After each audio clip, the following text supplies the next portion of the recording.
Actualmente es investigador en Ciencias Médicas adscrito al Departamento de Patología del Hospital Infantil de México. Dentro de las líneas de investigación tiene genómica tumoral, genómica ambiental y toxicológica, tiene 28 artículos publicados a nivel internacional del 2005 a la fecha, también es autor de capítulos de libro y también autor del libro, que más adelante a ver si es posible que la pueda presentar, el de Atlas de cuerpos ferruginosos retenidos en pulmones humanos. Es citado en más de 200 artículos. Él participa en la formación de varios recursos humanos, entre ellos de nivel técnico, licenciatura, maestría, especialidad y doctorado. Dentro de la experiencia docente, él es profesor titular de 4 asignaturas a nivel de posgrado de la maestría en Ciencias Ambientales en la Facultad de Ciencia y Tecnología de la Universidad Simón Bolívar, de agosto 2006 a la fecha. Es profesor titular de 4 asignaturas a nivel licenciatura en Biología en la Facultad de Ciencia y Tecnología de la misma universidad. Ha tenido participación en congresos internacionales, en 92 nacionales, 9 internacionales, reconocimiento como miembro del registro del CONACYT, miembro del registro del DICIT en Uruguay, beca EDI nivel 4, reconocimiento al mérito docente durante los cursos escolares de 2006 a 2012 en la Universidad Simón Bolívar, profesor colegiado de la sección de estudios de posgrado e investigación de la Escuela Nacional de Ciencias Biológicas del Politécnico, reconocimiento por la agencia Reuters Investaf al artículo más citado de la década, septiembre del 2009. Y bueno, él es el profesor que está con ustedes.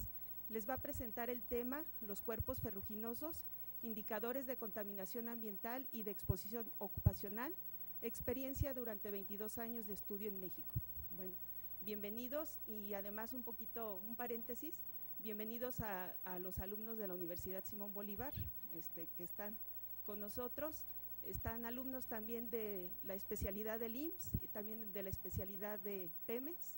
Tenemos también alumnos del diplomado, del servicio social en la industria, entonces bueno, ingenieros también y médicos que actualmente se encuentran laborando en empresas. Pues bienvenido, profesor, gracias. Bien, buenas tardes a todos. Antes que nada quiero agradecerle a Gladys Martínez Santiago el ofrecimiento para dar este seminario en este ciclo de seminarios permanentes de medicina del trabajo, y posteriormente al doctor Rodolfo Nava. Para mí realmente es un gran honor y un privilegio estar en este auditorio y en este recinto de la Facultad de Medicina. Lo primero que voy a hacer y pedirles de favor es para que no perdamos la concentración, aparte de que tenemos ambientado de manera ocupacional ahorita nuestro auditorio, es nada más que pongan en silencio su teléfono celular, de favor. La dinámica que yo les quiero proponer para llevar a cabo la presentación de mi seminario es en la marcha o en el transcurso me vayan levantando la mano y me vayan interrumpiendo. Por mí no hay ningún problema. De esa forma tenemos y mantenemos la frescura del momento en que tengo una curiosidad o le quiero preguntar a él o tengo una duda, y no esperarnos hasta el final, porque luego a veces o no la notamos o se nos olvida o pierde la frescura en ese momento. ¿De acuerdo?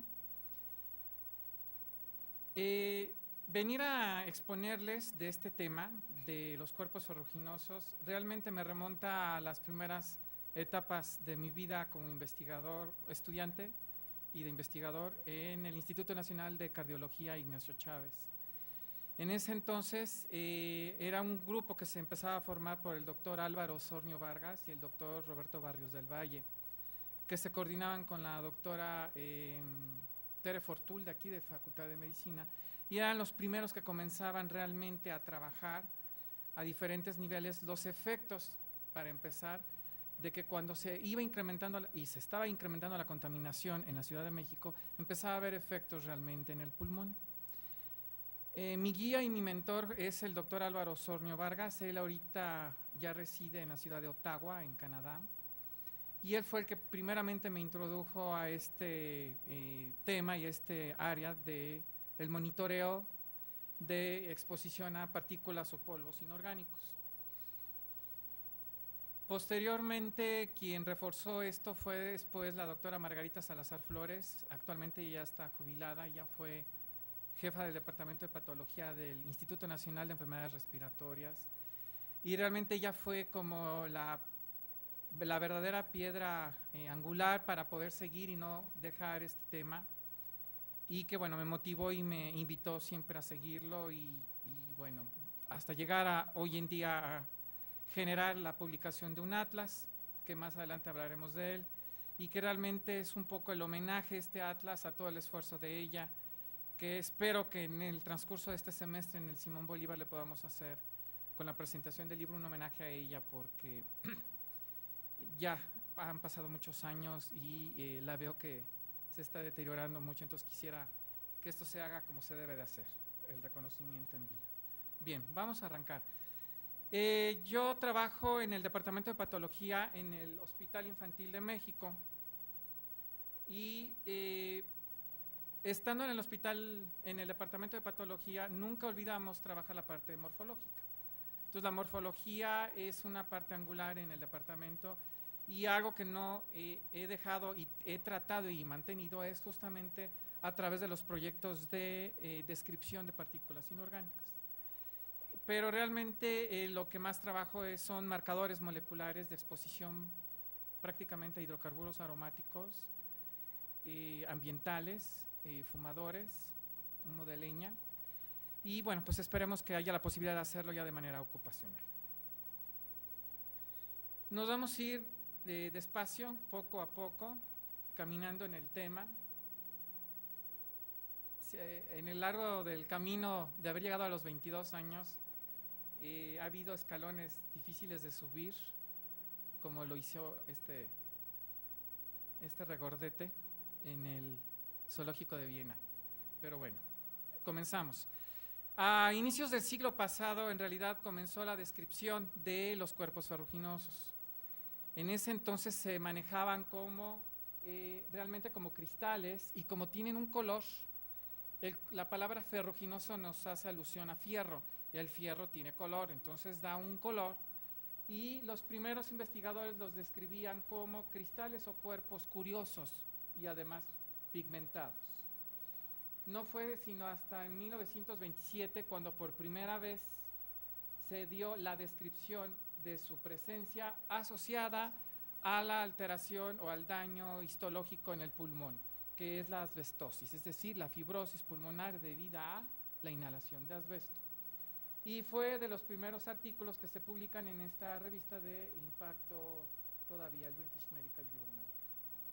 Posteriormente, Stewart y Haddow, al relacionarlos con la asbestosis, pues estos cuerpos curiosos va a ir cambiando su nombre hasta llamarlos como cuerpos de asbestosis, es decir, asociados al proceso de fibrosis pulmonar debido a la inhalación de asbesto, y relacionaron precisamente más bien comprobaron la relación entre la inhalación y la generación de la enfermedad, y reportándola en el Journal of Pathology and Bacteriology.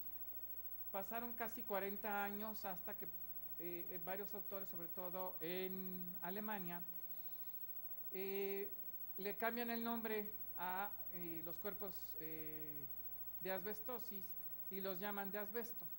¿Por qué de asbesto? Pues porque trabajadores que no desarrollan la fibrosis, pero expuestos a asbestos, también los tienen. Posteriormente, en los años 60 y los 70, vamos a ver, son el periodo de tiempo en donde se intensifican los estudios. Y es que así es como se ven, ¿de acuerdo? Cualquiera que ve esto, pues luego dice, claro, son cristales pigmentados, ¿sí? Cristales de color. Aquí hay una fibrita y se está formando apenas uno, y aquí se está formando otro. Posteriormente, quien le da por primera vez la denominación como cuerpo ferruginoso en realidad fue Gross, en el 68. Y esto lo publica en el Archives of Pathology. Posteriormente, en los 70s y todavía hoy en día, creo que de los más representativos autores de trabajo son Andrew Church y Martha Warnock en los 70s, y actualmente todavía Andrew Church en Canadá y Victor L. Rogley en Estados Unidos. Son los que han continuado el estudio de los cuerpos ferruginosos. Atrásito de ellos yo también aquí en México. Y bueno, por primera vez ya como cuerpos ferruginosos se les asigna el nombre en el 68. Posteriormente el dueto de Church y Warnock lo sugieren, sobre todo cuando no se conoce la naturaleza del centro de la fibra. Y ellos fueron los primeros que empezaron a hacer los estudios de microanálisis de rayos X, como verán, desde los 70s. Y finalmente después ellos empiezan a denominarlos, o comienza la clasificación de este hallazgo en aquellos que son típicos y atípicos. Eso ahorita lo vamos a ver. Bien, los cuerpos ferruginosos en realidad son partículas inorgánicas o fibras que al ser inhaladas, por lo menos que sean mayores de 4 o de 3 micrómetros, lo primero que sufre es un depósito de proteína, en parte proveniente de del fluido, ya sea en el espacio alveolar o traqueobronquial, y posteriormente se van incorporando micelas de fierro a manera de ferritina, después se oxida y queda hemosiderina, y entonces es realmente una respuesta biológica que hace el pulmón frente a la presencia de una partícula inorgánica que como tal no puede ser eliminada del organismo, ¿de acuerdo? Entonces lo primero que tiene que hacer el pulmón y sobre todo los macrófagos alveolares es recubrirla con fierro para tratar de inactivar, esa es la interpretación antropocéntrica que hacemos, tratar de inactivar la propiedad tóxica que tienen todas las partículas o fibras, porque su naturaleza es principalmente de sílice o silicato.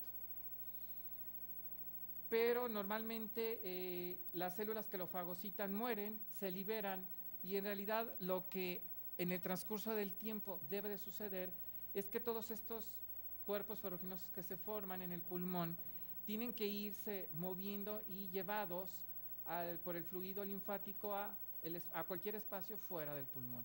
Pueden ser los ganglios linfáticos o en el espacio debajo de la pleura. Y aquí, bueno, es más un acercamiento con las micelas de fierro. Están teñidas en azul porque es con una tinción para fierro, que es la Peirce, y alrededor tiene su recubrimiento de proteína, seguramente debe ser de surfactante o cualquier otro mucopolisacárido. Ahora, cuando uno los ve en cortes HE sin la tinción especial, pues los ve uno con el fierro. Este es un macrófago, lo sabemos por el tamaño, y ha fagocitado partículas de carbón, y aquí adentro está fagocitando.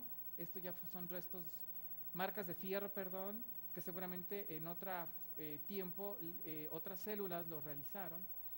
Y bueno, con esto espero convencerlos de que la presencia de estos es una respuesta biológica a la exposición a cualquier tipo de fibra, y por lo tanto cuando uno los ve no tenemos ni la menor duda de que, número 1, interaccionó con el pulmón, y número 2, ya quedó marcada por el resto de la vida. ¿De acuerdo? Aquí les muestro este corte. Este me gusta mucho. Todo este material que les traigo es mío. Este también es un macrófago. Fagocitó, tiene depósitos de antracosis de pulmón, de carbón en el interior. Aquí vean la fibra, por eso no da la reacción. Y aquí está fuera de la célula del proceso fagocítico, entonces ya tiene fierro, y aquí también, ¿de acuerdo? Y les quiero compartir y externar que gracias a un caso de asbestosis que tuvimos, ese fue el que nos enseñó e ilustró paso a paso, etapa por etapa, cómo comenzaba todo el proceso hasta llegar a tenerlos en este estado. Normalmente ver los cortes de pulmón nos implica dos riesgos. El primero, que no los podamos ver tan fácil, y el segundo, que tenemos que explorar muchos cortes de tejido y tampoco los vamos a encontrar. Entonces se desarrolla la técnica de digestión en blanqueador comercial, y entonces lo único que sucede es que todo lo que podamos tener en un una cantidad en gramos de pulmón, se digiere con blanqueador, se libera y después ya todo se concentra. Y de esa manera concentrado ya en un filtro, pues ahora sí ya se pueden ver casi como en el libro, ¿de acuerdo? Bien, al inicio les comenté que los autores Church y Warnock habían clasificado a los cuerpos ferruginosos en de dos tipos, los típicos y los atípicos. Posteriormente llegamos varios y decimos vamos a reclasificarlos. Y en realidad la que más se ha manejado es esta clasificación, son 3 tipos. Church y Warnock le asignaron el nombre de típicos a este tipo, que son los 1, que normalmente son fibras prácticamente rectilíneas, a veces curvas, pero son muy delgadas con su recubrimiento. Normalmente las induce su formación fibras de vidrio, obviamente fibras de asbestos, silicatos a manera de fibras y algunos feldespatos. Posteriormente, los tipo 2 y los tipo 3 corresponden a los atípicos en la clasificación de Church y de Warnock. Y bueno, los tipo 2 son los que el centro, si lo ven, es de color negro, es de color oscuro. Hay algunos autores que dicen que son de carbón. Nosotros estuvimos microanalizando las composiciones y ninguno fue de carbón. Había otros productos como silicatos, pero tienen este color negro. Entonces, todos los que son de color negro en el centro son de tipo 2. Los rectos, transparentes, tal cual la fibra, son los tipo 1. Y luego están los tipo 3, que si se dan cuenta la diferencia entre estos dos es que en realidad son placas y son más rectangulares, largas, o a veces irregulares en los mineros, que son silicatos, talcos o micas y a veces cloritas, que las he encontrado más en las mujeres, porque la clorita es un mineral contaminante del talco y en el maquillaje pues se usa como base talco. Entonces en las mujeres es en donde normalmente se ven más este tipo de partículas recubiertas. Como les anticipé, hay 2 formas de estudio. La primera es usando la técnica de digestión en blanqueador comercial. Es una técnica fácil, sencilla, asequible, y se puede hacer en cualquier laboratorio prácticamente. Lo único que tenemos que disponer es tejido pulmonar fijado en formol. A ese tejido, que por lo menos sean 3 gramos, se digiere en... Es variable el volumen del hipoclorito, depende del grado de fibrosis. A partir de 50 mililitros de hipoclorito filtrado, se digiere toda la parte orgánica y libera toda la parte inorgánica, que son las fibras y las partículas. Posteriormente, el digerido se tiene que lavar haciendo una interfase entre cloroformo y etanol, y entre la interfase se forman una gran cantidad de carbón, y en niños nos pudimos dar cuenta que se formaban muchos lípidos, una capa de lípidos muy importante.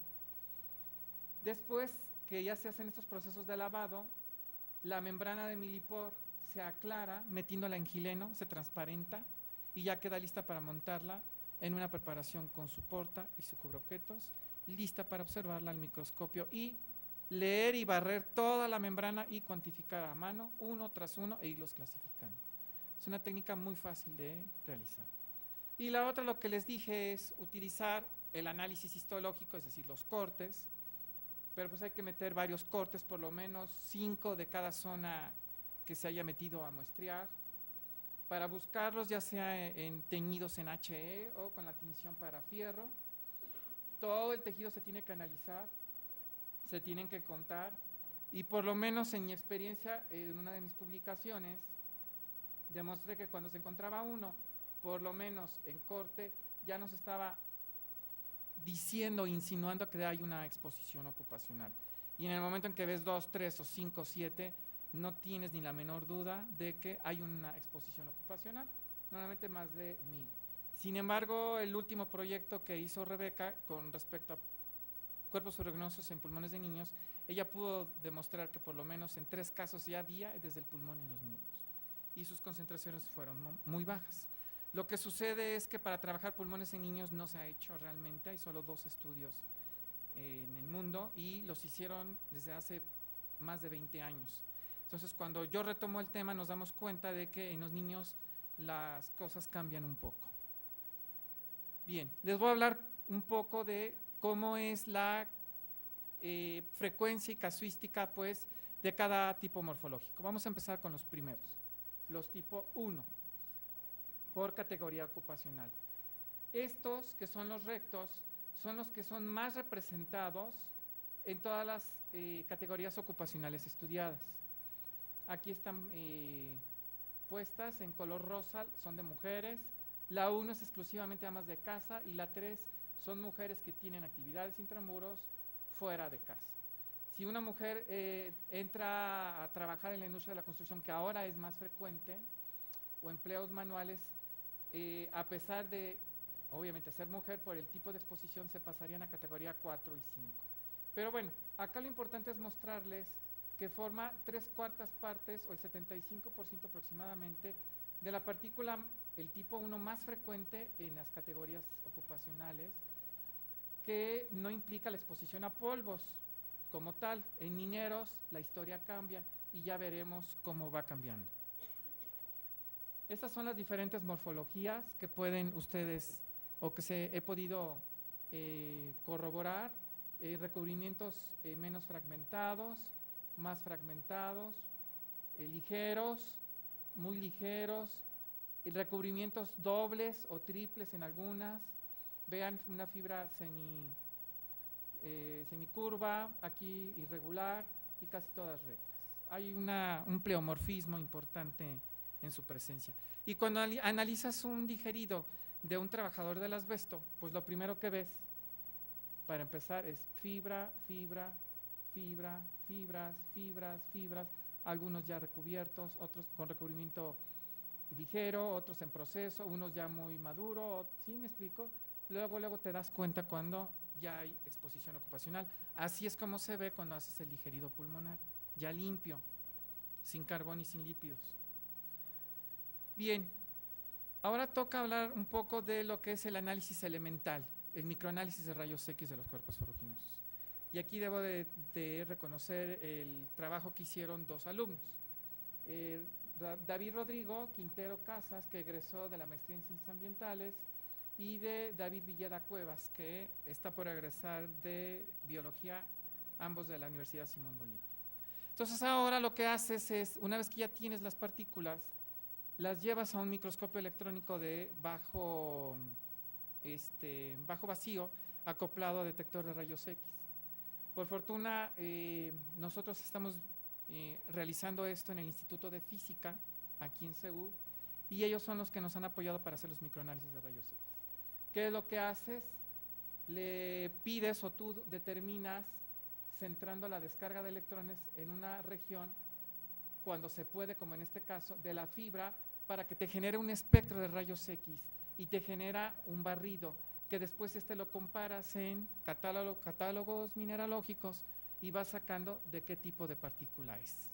En algunos el recubrimiento de fierro es muy grueso y obviamente pues te da el pico de fierro alto del recubrimiento que viene del pulmón. Y de esa manera nos hicimos a la tarea de empezar a microanalizar los cuerpos ferruginosos de adultos, y nos dimos cuenta que por lo menos en adultos pues hay una gran variedad de fibras, algunas naturales, algunas que son producto del hombre. Este es un espectro que corresponde a actinolito, es un asbesto. Esta es una fibra de vidrio clásica, un silicato de calcio. Otros son silicatos de aluminio, otros son asbestos, son tremolites, que como no hay minas de este asbesto ni del anterior en México, viene de un producto seguramente industrializado, pues.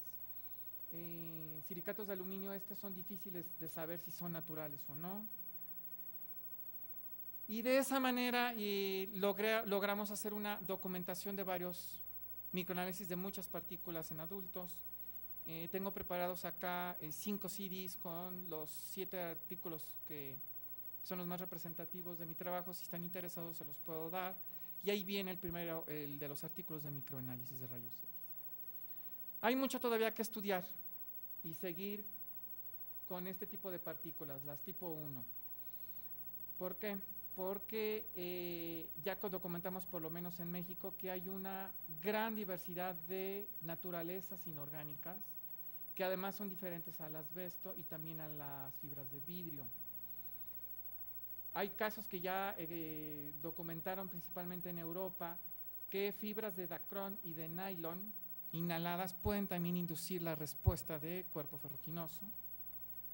Y lo más importante de estas partículas que son de fibras orgánicas es que pueden producir una reacción alérgica. Y lo primero que puedes sospechar es que puede ser una exposición a vidrio o asbesto. Tienes que hacer a fuerzas el microanálisis y cuando te sale una composición puramente de carbono, asumes que entonces es de origen orgánico y debe ser de una fibra sintética. Implementar más la evaluación de exposición a fibras. Yo todos los resultados que les traigo son de casos de autopsia y es de pulmón. Entonces hay que centrarlo esto más a acceso a muestras biológicas que no sean finales como casos de autopsia, que pueden ser series de expectoraciones, por ejemplo, en Carbowax. Y lo otro, seguí todavía analizando diferentes composiciones de todos los cuerpos ferruginosos tipo 1 de adultos. Ya tenemos bastantes datos de lo que sucede ambientalmente, pero ocupacionalmente no hemos hecho nada en México. Y bueno, necesitamos inversión porque requiere que cada sesión de 2 horas cuesta, ¿cuánto cuesta? 3,000 pesos una sesión de 2 horas en el Instituto de Física, y ahí te hacen el microanálisis por lo menos de 3 o 4 muestras, ¿de acuerdo? Pero yo creo que es un campo bien importante que no hay que dejarlo, sobre todo continuar el estudio y la descripción y ahora hacer un catálogo por composición elemental. Y bueno, por fortuna en el Instituto de Física es el mejor lugar para hacerlo. Hasta acá me detengo. ¿Algún comentario? ¿Alguna duda que tengan? ¿No? ¿Voy bien? ¿Me sigo con los de tipo 2? Un poquito vida y obra de los de tipo 2. Estos forman casi el otro cuarto o 25% como frecuencia para todas las categorías. Acuérdense que son los de centro de color negro, que originalmente decían que eran de carbón, pero hasta que no hagamos el microanálisis no podemos saber si son de carbón. Y como les digo, a lo largo de las categorías ocupacionales forma parte un poco o casi el 25% o el otro cuarto del 100 total. Algo que a mí me ha llamado mucho la atención de estos es que principalmente son fibras de carbón que provienen de la combustión del diésel. Y algo que es muy importante es que son muy porosos, entonces son muy buenas superficies en donde se pueden absorber metales pesados. Entonces no solo es la reacción de la fibra, sino que probablemente sea un acarreador de metales pesados. Como pueden ver, este es el máximo grado de pleomorfismo o morfologías. Vean, esférulas de combustión y todos son de color negro. Queda mucho por estudiar todavía a nivel ocupacional en cuanto a composiciones elementales. Y ahora aquí les demuestro.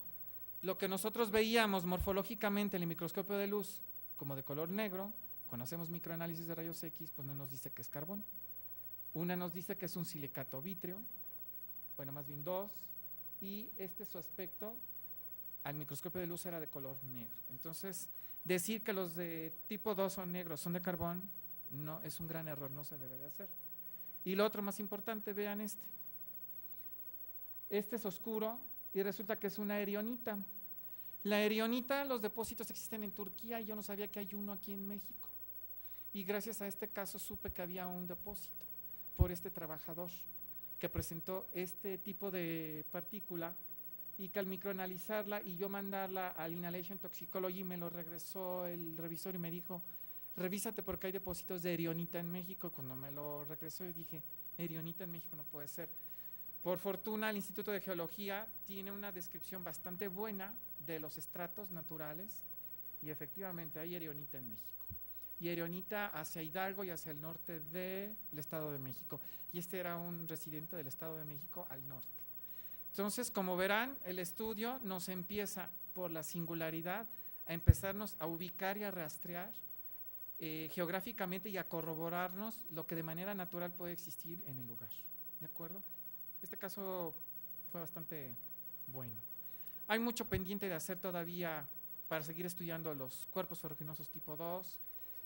por lo mismo, porque no todos son de carbón, porque tenemos un gran número de amas de casa, de gente en provincia que se dedica a usar la leña y que se exponen no solo a los humos de leña como tal, sino luego al residual, que es el material, el hollín. Y eso también es un inductor de respuesta del pulmón. Y obviamente analizar la composición, para de verdad cada vez ir descartando que negros no son de carbón, son de cualquier otra cosa.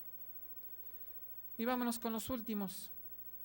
Esos son los menos frecuentes en la población en general, pero ocupan un porcentaje importante en los mineros y en los picapedreros y en los, ahora sí que como decía la doctora Salazar, a todos aquellos que se dedicaron a los polvos, ¿de acuerdo?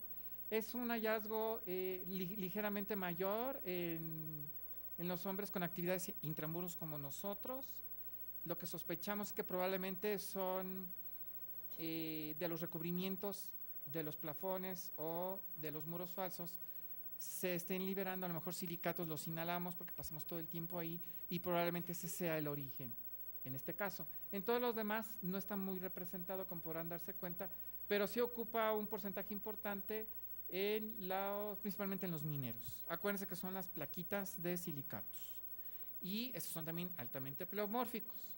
Vean, la anterior de portada, como se las mostré, es una, perdón, ya me adelanté, es una plaquita larga, rectangular, pero también puede ser irregular y cambiar de color. En el centro oscura y alrededor menos fuerte, clara, de color amarilla o muy compuesta. ¿De acuerdo?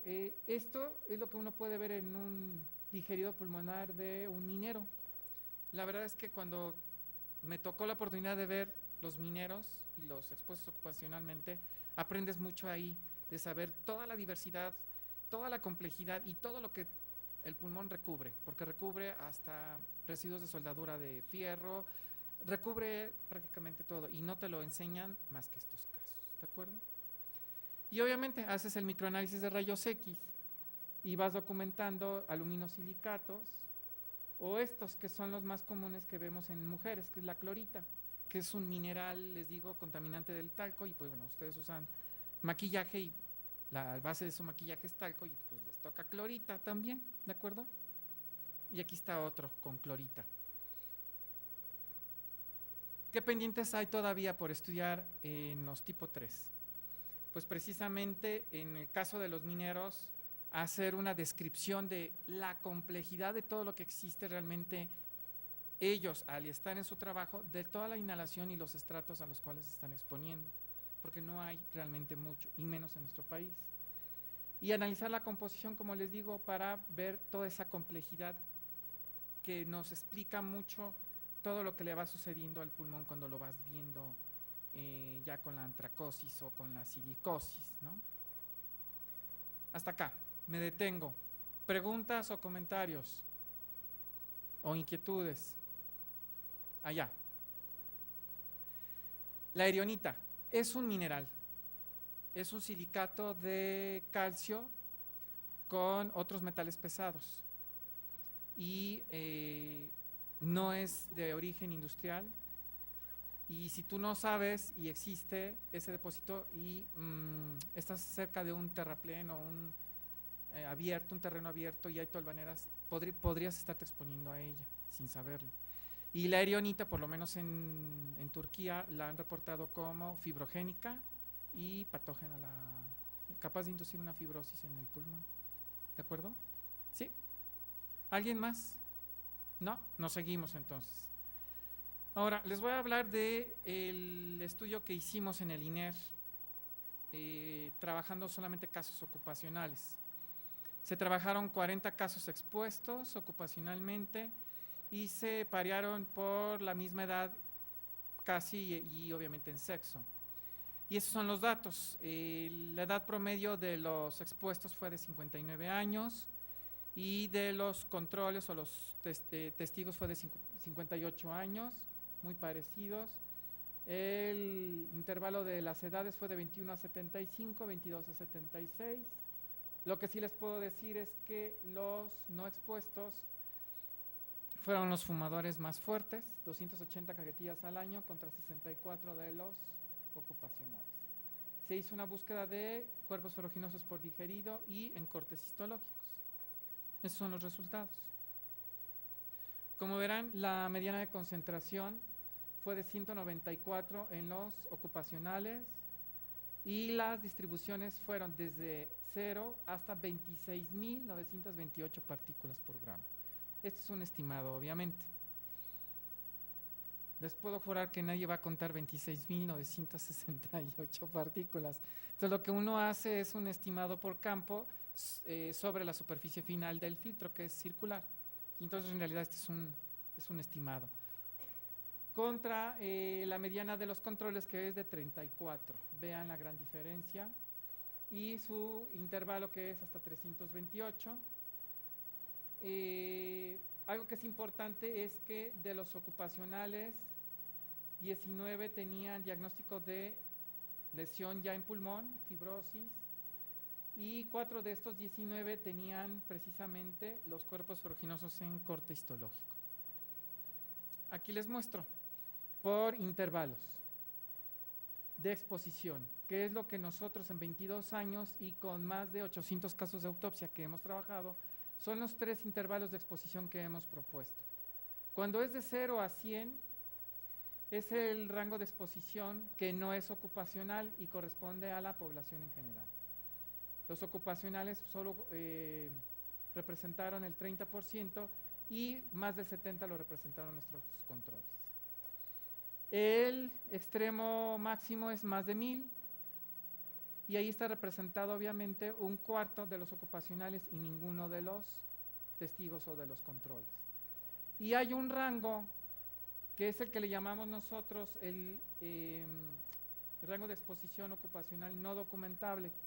Lo que pasa es que en el expediente o cuando preguntas nunca sabes si está expuesto o la persona no lo sabe. Son más de 100 pero menos de 1000 y ahí está representado un buen porcentaje de los ocupacionales y un porcentaje más pequeño que completa el 100 de los controles. Están aquí los resultados, fueron 6 casos en los que vimos cuerpos ferruginosos, por lo menos una cruz es de 1 a 3 o hasta más de 7 en los cortes. Y cómo fueron correspondiendo las concentraciones. Por eso les mencionaba que cuando veíamos solo uno, sabíamos que era un ocupacional, porque por lo menos estos 4, cada uno tiene por lo menos de 1 a 3, y vean las concentraciones, 2.000, 1.400, 26.000 o 16.000, ¿no? O tener de 4 a 6 o por lo menos más de 7, pues bueno, casi están en el rango de 1000 partículas por gramo de tejido. Esa es un poco la cronología de los estudios en el mundo. Los de recuadro rojo son los que yo he trabajado desde el 75 hasta el 2006 y bueno, con los de los niños es hasta el 2011, 12. Y algo nada más de llamarles su atención es lo siguiente, que los porcentajes en frecuencia de acuerdo a la época de estudio empiezan a ser muy parecidos de los que nosotros vamos encontrando con los que van reportando, por ejemplo, en Estados Unidos ya para los 2000, en los 70s y 80s en frecuencias de 90, 80%, y bueno, son muchos los países que han estado trabajando la búsqueda de partículas. Aquí les concentro ya los datos por grupos, por años de estudio y grupos relevantes. Algo que notamos nosotros es cuando analizas en el 75, 82 y 88, las concentraciones aumentan. De 42 en el 88 incrementaron y estaban en 4.2 en el 75. Entonces aquí nos habla de que han ido incrementando conforme al tiempo. Los hombres retenemos más fibras recubiertas que las mujeres. Y si los hombres fuman, incrementan más la retención de fibras. ¿De acuerdo? Los invito a que no fumen. Los que vivimos en la Ciudad de México tenemos casi 3 veces más de lo que tienen los residentes de provincia. Por categoría ocupacional, las amas de casa tienen una actividad intramuros, están más aisladas. Conforme vamos teniendo actividades fuera, van incrementándose hasta los ocupacionales que vimos. hasta 190. Y obviamente, entre fumadores y no fumadores, siempre los fumadores van a retener 3 veces más que los no fumadores. Entonces, un llamado, no fumen por favor, entre otras cosas. Estas son nada más las justificantes de por qué se proponen por qué propusimos 3 intervalos de exposición. La de 0 hasta 100 sabemos que es la que corresponde a la población en general, y esto viene producto de 700 casos de autopsia estudiados, en donde tenemos la certeza de que no estuvieron expuestos a polvos, y allí entran varias categorías ocupacionales, desde amas de casa, oficinistas, sacerdotes, meseros, meseras, trabajadoras domésticas o jornaleros. Toda la actividad que implique más intramuros, ya sea en casa, fuera de casa, oficina, restaurante, o en la oficina, o en el despacho, o en el laboratorio, creo, nosotros. Después viene la de 100.1 hasta 999, que eso es lo correcto. Y aquí no sabemos, que ellos tampoco saben de que a lo mejor estaban expuestos. Sin embargo, tienen más de 100, luego llegan a tener 200 o 300. Pero lo que más nos llama la atención es que luego caen gentes o mujeres que son amas de casa, entonces ellas ni siquiera saben de que están empezando a exponer a partículas, porque pues ni ellos lo saben que se están exponiendo, y pues no hay registros. Y finalmente la última categoría ocupacional, de exposición, que es la ocupacional, y esa no cabe la menor duda, ¿sí? Más de 1000, y los estimados de 16,000 o 26,000, no hay la menor duda de que son los ocupacionales, y que corresponde a los albañiles, a los demoledores de edificios, a los picapedreros, a los mineros en general, a los que trabajan en las fábricas de cerámica, de muebles de baño, de fibra de vidrio, y obviamente todos los que quedan de asbestos aquí en México. No todo es fierro en este mundo, también hay recubrimientos que no son de fierro. Hay momentos y algunos casos en los que las partículas se recubren con fosfatos de calcio. El dato que les traigo es un dato estimado y muy atrevido mío. Yo tengo que hacer el microanálisis para corroborarlo. Pero algo que Víctor Rogli ha documentado a lo largo de tantos años, dice que cuando el recubrimiento, aquí la imagen no es muy buena, es de color verde más que amarillo y son subunidades muy grandes, eso corresponde a recubrimientos de fosfato de calcio. La pregunta es ¿por qué ahora fosfato de calcio y ya no fierro? Se queda la interrogante todavía. Son casos muy especiales y prácticamente no son muy comunes. Estamos casi por terminar. Les quiero mostrar qué es lo que en mi experiencia podemos ver por tan solo analizar un solo caso. Vean, este es un hombre que de ocupación tenía el ser cargador, era residente de Guerrero, fumador, y como enfermedad principal fue desarrollar un adenocarcinoma. Como verán, tiene una diversidad de los 3 tipos, de tipo 1, que es la fibra delgada, los de color oscuro, que son los tipo 2, y las plaquitas de silicatos, que son los tipo 3. Entonces, un caso puedes ver los 3 tipos, en otro caso puedes ver solo los de tipo 1, ¿sí? En todas sus presentaciones morfológicas. Este era un residente del DF, taxista y fumador. Algo que me ha llamado la atención es lo siguiente. Las esférulas estas de combustión que se recubren han correspondido principalmente a mujeres. Entonces, esto es algo que, pues bueno, sigo yo con el dedo en el renglón y hay que microanalizar este tipo de partículas para saber en realidad de dónde viene y si proviene realmente de la combustión o realmente son residuos de materiales que existen cerca de su casa o de su zona donde habita, porque normalmente son residentes de fuera del Distrito Federal. Ya vamos a terminar. Tuve la fortuna de trabajar en un proyecto, bueno, con Rebeca. Rebeca es la que está marcada con la flechita, está aquí presente ella. Y con ella trabajamos los cuerpos ferruginosos en pulmones de niños, obviamente aprovechando que está uno en el Hospital Infantil de México, ¿verdad? Y además ya teníamos todo el abanico de posibilidades, todos los adultos, hombres, mujeres, todas sus costumbres, todos sus diagnósticos de muerte, los ocupacionales, pues obviamente nos faltaban los niños. Se resume aquí los resultados. Como era de esperarse, no es alarmante el asunto. Como global, tienen como concentración 5.7 por gramo de tejido. Es una cifra muy baja. Qué bueno y por fortuna.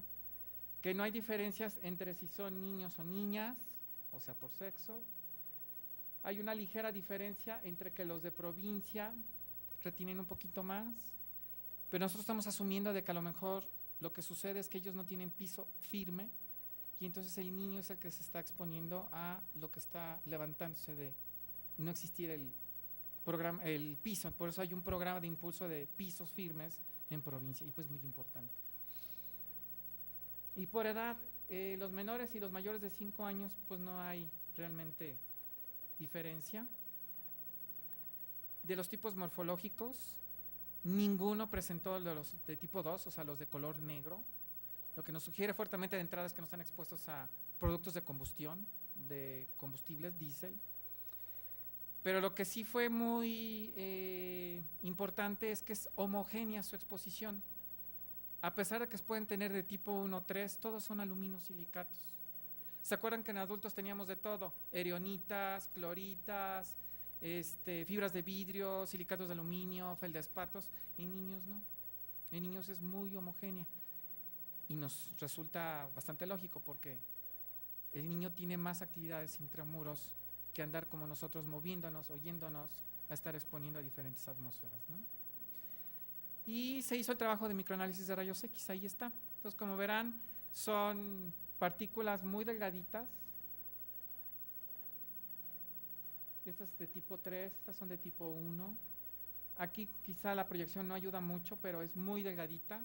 Todos son silicatos, aluminosilicatos, aquí están otras. Como verán, como les digo, son muy delgaditas, vean. Esta sí tiene un recubrimiento más grueso. Aquí hay dos que se pierden un poco en la foto. Aquí está, y aquí es la zona donde se hizo el microanálisis de rayos X. Aquí está el cuerpo ferruginoso, en el centro se hizo el microanálisis, y aquí está otro, pero todos son aluminosilicatos. Para concluir, efectivamente, estas partículas recubiertas, los cuerpos ferruginosos, son indicadores de contaminación en el aire, a fibras y a otro tipo de partículas inorgánicas. Sus diferentes concentraciones nos están reflejando el tipo de ocupación que tienen, por lo menos en adultos. Los tipo 1 son los más frecuentes tanto en niños como en adultos. El análisis elemental del centro de las muestras en los adultos ya vimos que es una gran diversidad de naturalezas. En los niños no sucede, son más homogéneas, lo que nos sugiere un poco las atmósferas intramuros de ellos. Y lo que he estado diciéndoles a lo largo de la plática, falta seguir investigando en gente expuesta ocupacionalmente a este nivel. ¿Qué queda por hacer? Aquí todo lo que les he expuesto es todo lo que es morfología. Hoy en día tenemos que aplicar lo que es la medicina genómica y los marcadores genómicos, los marcadores moleculares. Lo que tenemos que seguir ahora haciendo es un muestreo y un análisis de qué pasa a nivel molecular. Y tenemos una línea fuerte de trabajo en el laboratorio que tiene que ver con una vía a los hidrocarburos aromáticos, que la tenemos todos los mamíferos y por lo menos desde vertebrados hasta acá se ha conservado. Se conoce como el receptor a los aril hidrocarburos. Aquí lo único que les muestro es la expresión en pulmón de adultos, de gente que no es fumadora y de gente que es fumadora. Como verán, el que esté presente este gen es importante porque este gen es un gen maestro. Es un gen que mantiene el pulmón diferenciado, que no prolifere y que si hay infección, si hay daño, se monte una inflamación, se monte una reparación. Vean, está presente 2 veces más. En 2.2 es su nivel de expresión. Pulmón que no es de fumador. Veamos qué pasa con fumadores. Se pierde y baja hasta niveles de 0.63. Entonces Entonces, esto es lo que ya tenemos que empezar a aplicar en medicina ocupacional, los marcadores moleculares. Insisto, aquí trabajé tejido terminal, pulmón y de casos de autopsia. Esto se puede trabajar bien, suero, muestras de la boca, de mucosa de la boca y expectoraciones en CarboWax. Y lo otro, los microRNAs de respuesta a exposición a hidrocarburos. Esto ya nada más es de resultados en cultivo celular. Son células bronquiales humanas expuestas a diferentes concentraciones de la fracción orgánica de filtros de la Ciudad de México que está enriquecida de hidrocarburos aromáticos. Y aquí analizó mi alumna 2 microRNAs de respuesta a hidrocarburos aromáticos. Aquí está su condición testigo, son los niveles de exposición. Conforme va exponiendo a mayor, vean los niveles de expresión.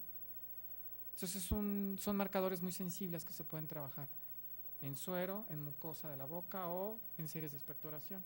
Y aquí nada más están los niveles de expresión, 8 y 7, 5 contra 2 cuando no está expuestas las células bronquiales. Quiero agradecer a todos mis alumnos que han participado a lo largo de toda esta aventura de toxicología. El de los primeros fue Francisco Castro, que él ya se dedica a otras cosas. David, que egresó del Simón Bolívar de la maestría en Ciencias Ambientales, él ahorita trabaja por su cuenta. David Villeda, que espero el próximo mes ya se titule de biólogo, igual que Ana Rebeca, que está aquí presente.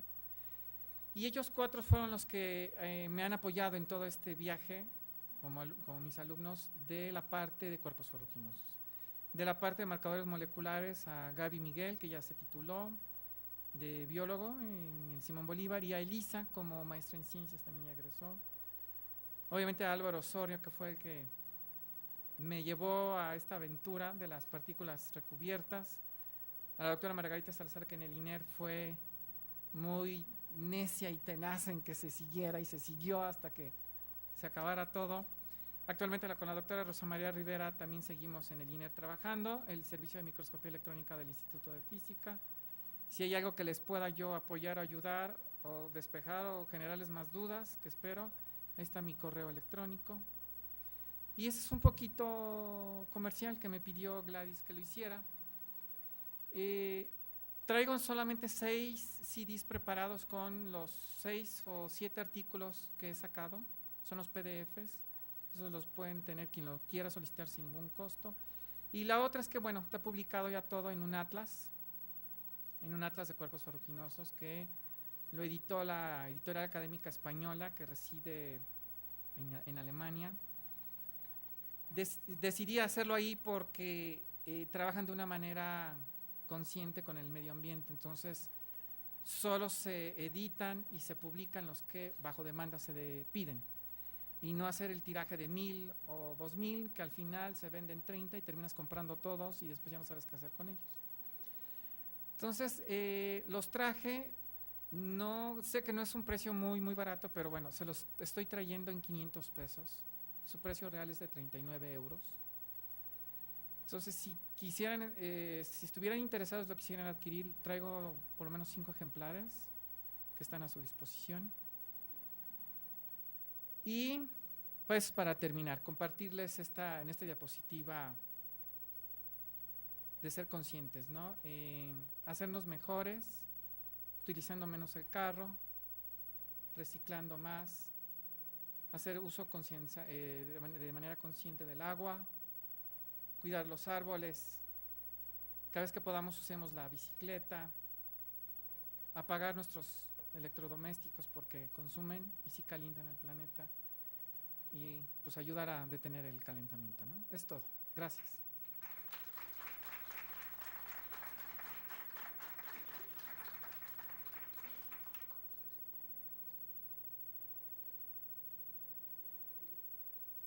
Bueno, si tienen preguntas, por favor, levanten la mano para…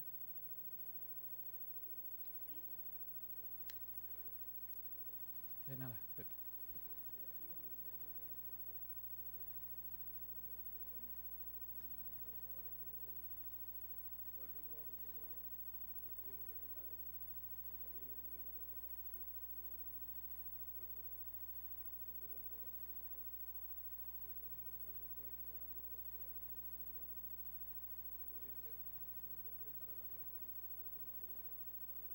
Son dos cosas diferentes. O sea, tendríamos que hablar que estarías, a ver, lo primero es acuérdate, es una respuesta de pulmón, entonces la vía de entrada es aire.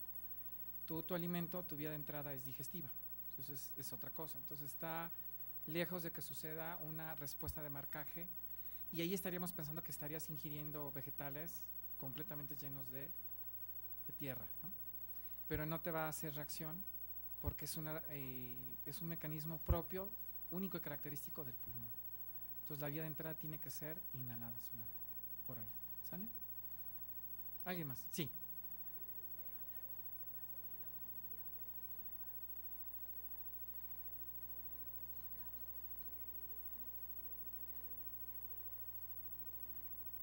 Y los no expuestos, ajá.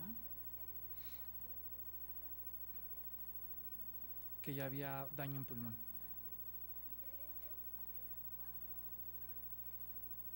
En tejido. En tejido pulmonar.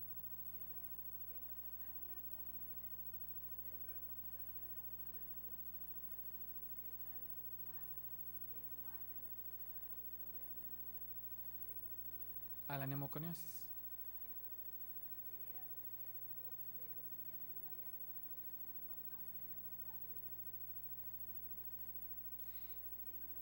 Sí. Hay que, hay que hay que aterrizar y poner bien los pies en la tierra. O sea, este marcador, como te lo acabo de dar en el mensaje, cuando es ocupacional es cuando ya tienes la neumoconiosis. Por eso, al terminar, es lo que abrí a hacer los marcadores moleculares.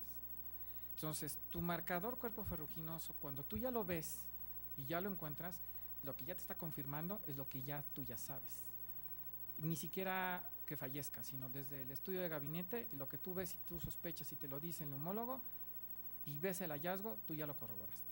Entonces, yo a lo que te invito más bien es que tratemos de empezar a implementar marcadores moleculares y desde mucho antes. Y ellos te van a empezar a decir, uno, son tan específicos que solo cuando está presente la exposición se presenta.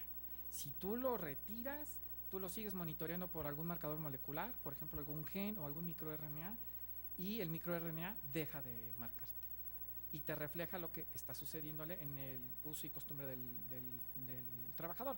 Si ya usó la mascarilla, si ya se aisló o ya lo llevaron a un receso, ¿sí me explico? Entonces, el marcador de cuerpo ferruginoso ya te confirma. Ahí hay que implementar otros versátiles y con un potencial mayor, que son los moleculares, ¿sí? Que eso es lo que estamos, bueno, voy a pretender llevarlo y dárselos ahora en el módulo de toxicología a los que van a rotar ahora en el infantil de la especialidad que está en el PEMEX. ¿Sí? Ok. Entonces se queda corto para ver cosas antes. Lo ves, ya está. En los ocupacionales. En los población en general hay que ver la concentración. Si tú ya ves más de 100, sospéchale. Que a lo mejor ni la persona lo sabía que se está exponiendo. Entonces hay que comenzar a trabajar. Entonces, sí tiene sus puntos flojos, pero también tiene sus florecillas el asunto, ¿no? ¿Alguien más? Sí.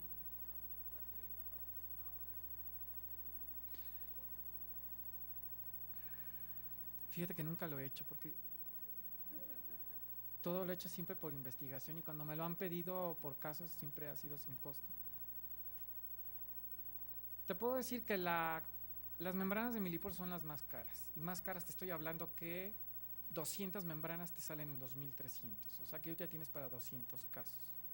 De ahí usas cosas muy, muy baratas, que es cloroformo, que hemos usado desde la prepa, como el Baker. O sea, usas cloroformo, etanol, resina para montar, hacer una preparación bilivulgar, portajuez. Yo creo que probablemente estaría saliendo como en 50 pesos la prueba o 70 a lo mejor. Más o menos. O sea que no es cara. Sí. Sí.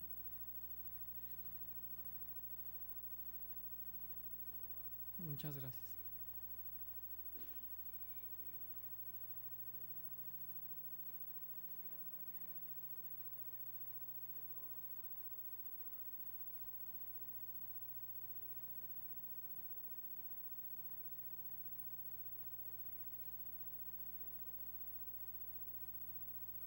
Sí, sí lo pudimos.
Para que entre el producto. Sí, de hecho, te puedo comentar que efectivamente todos los que analizamos de adultos y eran asbestos, corroboramos lo que ha dicho la literatura. No hay ningún crisótilo, ninguno. Y gente como Rogli en Estados Unidos, que es el que más ha trabajado, dice que como su componente superficial del crisótilo, que es curvo, es magnesio y es un magnesio que se puede erosionar, bueno, quitar, eliminar, romperse muy fácilmente, queda nada más la base de la partícula, que probablemente sea un silicato, pero no hay de otra. Tú tienes que demostrar si es crisótilo, si es un silicato de magnesio puro. No hay ninguno. No hemos podido documentar ninguno. Y igual también me llama la atención porque obviamente yo sé que el crisótilo es el meramente más importado hacia acá y el más explotado. Pero lo que hemos visto son otras variedades de otros asbestos. Y en el artículo del Inhalation Toxicology del 2011 ahí está reportado, y en el Atlas también, pero no, ningún crisótilo tampoco. Y de hecho ahora sí que es un enemigo que se hace fantasma. Porque cuando lo queremos demostrar, como a ustedes les dicen, demuéstrame qué, y que está asociado a, y no aparece, y no lo encontramos. Y haciendo el microanálisis de rayos X, ninguno. De nada. Sí.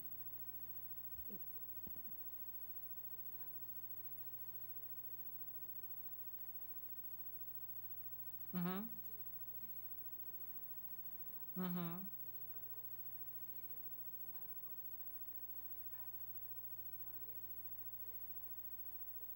O los no yesos o las no losas.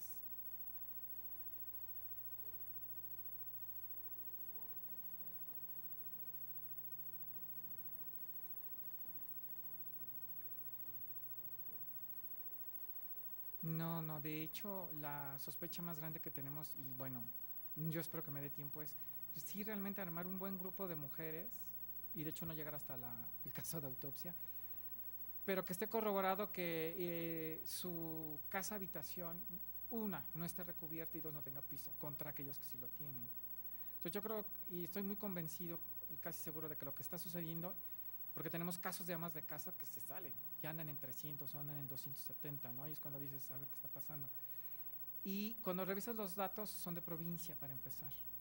Entonces lo que te sugiere fuertemente es que sí vienen de una casa habitación, más bien que no losa, sí lámina, no pintura, no recubrimiento, sí ladrillo, y no concreto, sí piso, tierra, perdón, seguramente. Entonces las amas de casa, eso, y las de humo de leña. Entonces las amas de casa, sobre todo México, sí son un grupo que hay que tenerles mucho, pues, estar con lupa, pues, porque ni ellas mismas lo saben y nosotros sí lo sabemos, ¿no? Que eso puede suceder, pero por ahí vendría en esos casos de amas de casa, ¿sí? No hay nada.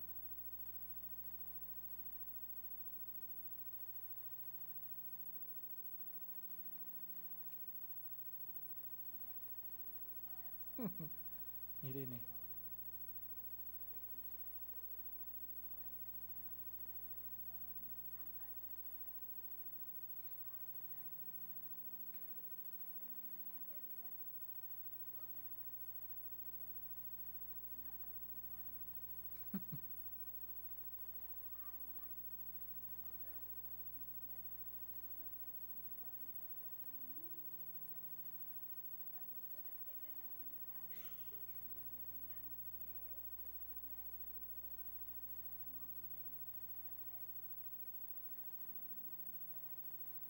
Gracias, Irene.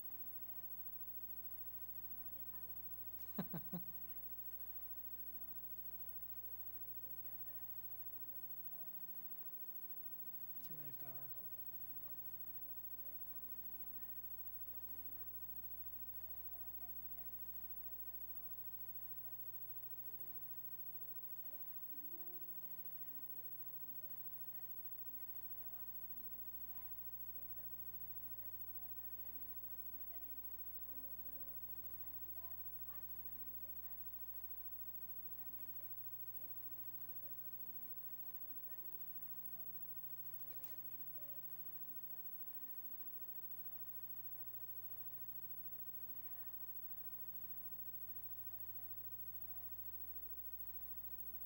Gracias, Irene.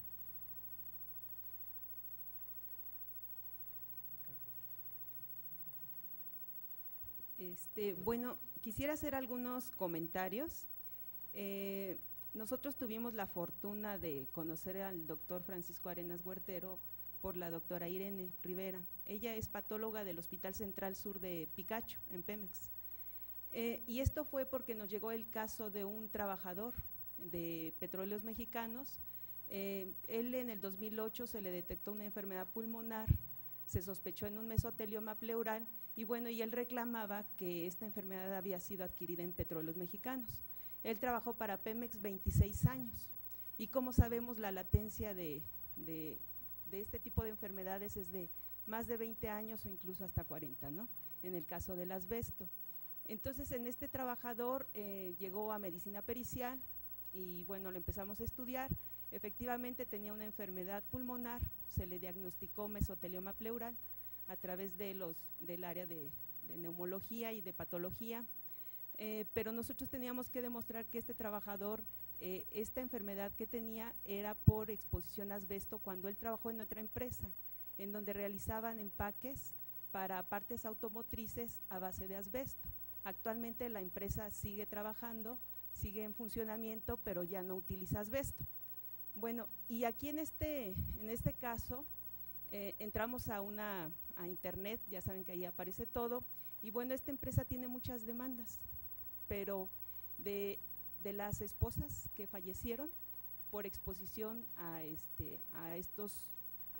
tipo de fibras de asbesto, debido a que los trabajadores llevan su ropa a lavar a la casa y la mujer es la que se encarga de lavar. Y sabemos que a menos exposición, mayor riesgo de mesotelioma y a mayor exposición, asbestosis. Entonces, los trabajadores viven, las esposas ya fallecieron y algunos de los casos se ganaron con mucho dinero de por medio por demostrar que la exposición fue por asbesto. Este trabajador ya falleció, desafortunadamente falleció, pero bueno, tuvo una esperanza, ¿cuánto? 2 años y medio, casi 3 años, después del diagnóstico que se sale del promedio que se tiene reportado. Y bueno, él trabajaba, le llaman una exposición paraocupacional, ya que no estaba en los molinos como tal del asbesto, sino que él se encargaba de manufacturar. Él tenía a su cargo, era el operario de la maquinaria y en donde ya pasaban las láminas, salían y ya se hacían los cortes para las piezas automotrices, como las juntas que nosotros conocemos para nuestros autos.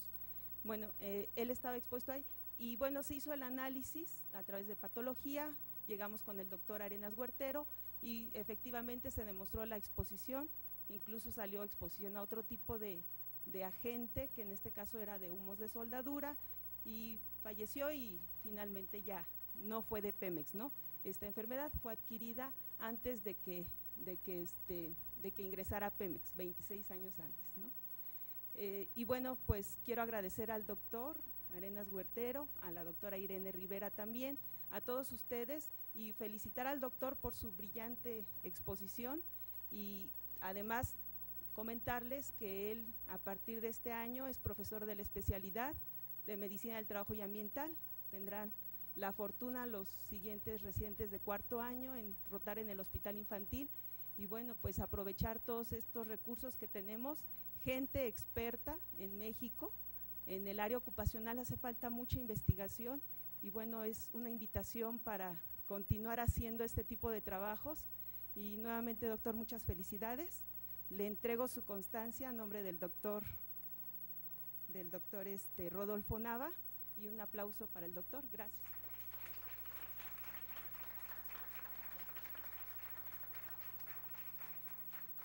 Bueno, no sé si haya el interés, algunos que quisieran adquirir el libro, se pueden acercar, o los artículos también, como decía el doctor, que están a su disposición sin costo. La presentación del libro será posteriormente en la Universidad Simón Bolívar. Sí, no te preocupes, ahorita lo pongo.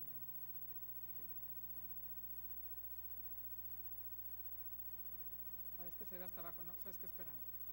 Mejor lo voy a subir, ¿no? A ver si alcanza. Ahí ya se ve, ¿no?